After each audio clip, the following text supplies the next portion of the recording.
Hello everyone, आपका मेरे channel शिक्षा बाय शुक्ला में स्वागत है। और मैं शालिनी शुक्ला आपके लिए एक नया टॉपिक लेकर आई हूँ जो अगेन वर्णमाला से ही संबंधित है।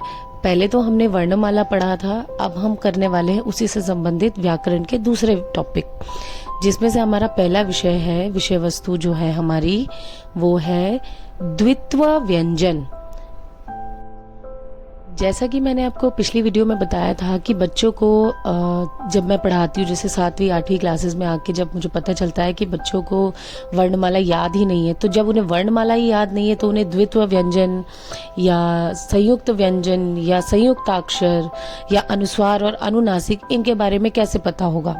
तो हम धीरे धीरे करके इन टॉपिक्स को, इन छोटे छोटे टॉपिक्स को हम आगे वीडियोज़ में बताएंगे।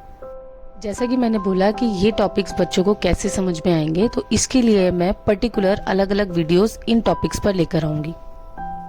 जैसा कि मैंने अपनी पहली वीडियो में स्वर और व्यंजन की जानकारी दी थी। स्वर 11 होते हैं और व्यंजन 33। टोटल वर्णमाला होती है हमारी 44। यदि आपने मेरी पहली वीडियो नहीं देखी है तो लिंक डिस्क्रिप्शन बॉक्स में है, जरूर देखें तथा आपको द्वित्व व्यंजन समझने में आसानी होगी। व्यंजन ऐसे अक्षर होते हैं जिनका उच्चारण करने के लिए हमें स्वरों की आवश्यकता होती है। जैसे अगर आप क अक्षर का उच्चारण करेंगे तो आपको अक्षर के पीछे अ सुनाई देगा। इसी प्रकार अगर मैं म के पीछे अ लगाऊं तो म, न के पीछे भी अ सुनाई देता है, न, ल के पीछे भी ल। तो आप जितने भी व्यंजन देखेंगे उन सभी में आपको जब आप उच्चारण करेंगे तो उसमें अ सुनाई देगा पीछे। यदि आप इन अ का उच्चारण अक्षरों के पीछे से या वर्णों के पीछे से, व्यंजनों के पीछे से हटा देते हैं तो इनका उच्चारण कुछ इस प्रकार होगा: न, क, ल, म, च। कुछ इस प्रकार इनका उच्चारण किया जाएगा। यदि हम अ लगाते हैं तो इनका उच्चारण पूरी तरीके से होता है न, ल, च, म। परंतु यदि आप स्वर का उच्चारण करते हैं तब आपको किसी व्यंजन की आवश्यकता नहीं पड़ती। इसीलिए स्वर स्वयं में स्वतंत्र यानी आजाद होते हैं। अब आते हैं द्वित्व व्यंजन पर। द्वित्व यानी दो। द्वित्व का अर्थ होता है दो, और व्यंजन यानी अक्षर, जैसे कि मैंने आपको बताया।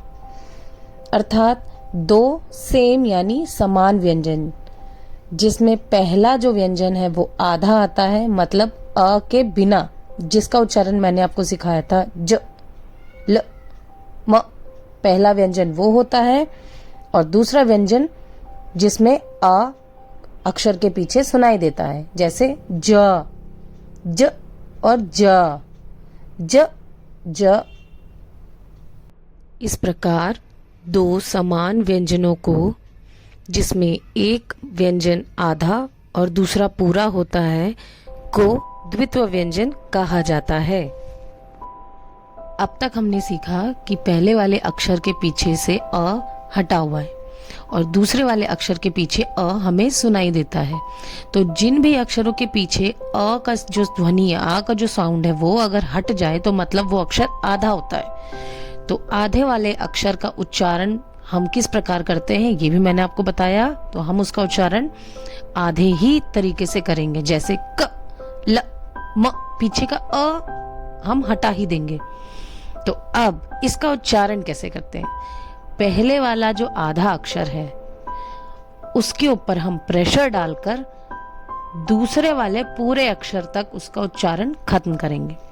जैसे क, क, क पर प्रेशर डाल के पीछे वाला आ मुझे सुनाई दे रहा है, लेकिन मैं उस क पर प्रेशर डाल रही हूं, क। जैसे कि ज, जैसे कि ल, ल से शुरू करा है मैंने, ल पर प्रेशर डाला है। द्वित्व व्यंजन के कुछ शब्दों का उच्चारण सीखते हैं। जैसे आप भी मेरे पीछे दोहराइएगा, दिल्ली। आपने देखा मैंने दिल्ली, उस ला पर कितना प्रेशर डाला है। अगर मैं ये आधा ला हटाकर इसका उच्चारण करती हूँ तो ये दिल्ली होगा, दिल्ली। दिल्ली और दिल्ली में कितना अंतर आ रहा है इस आधे ला से। वैसे ही पत्ता, आप देखिए कि मैंने पत्ता ता पर बड़ा प्रेशर डाला है, मैं रुक गई हूं, मैं यहां रुक गई हूं, पत्ता, ता पर खत्म किया मैंने। आपको भी ऐसे ही रुकना है।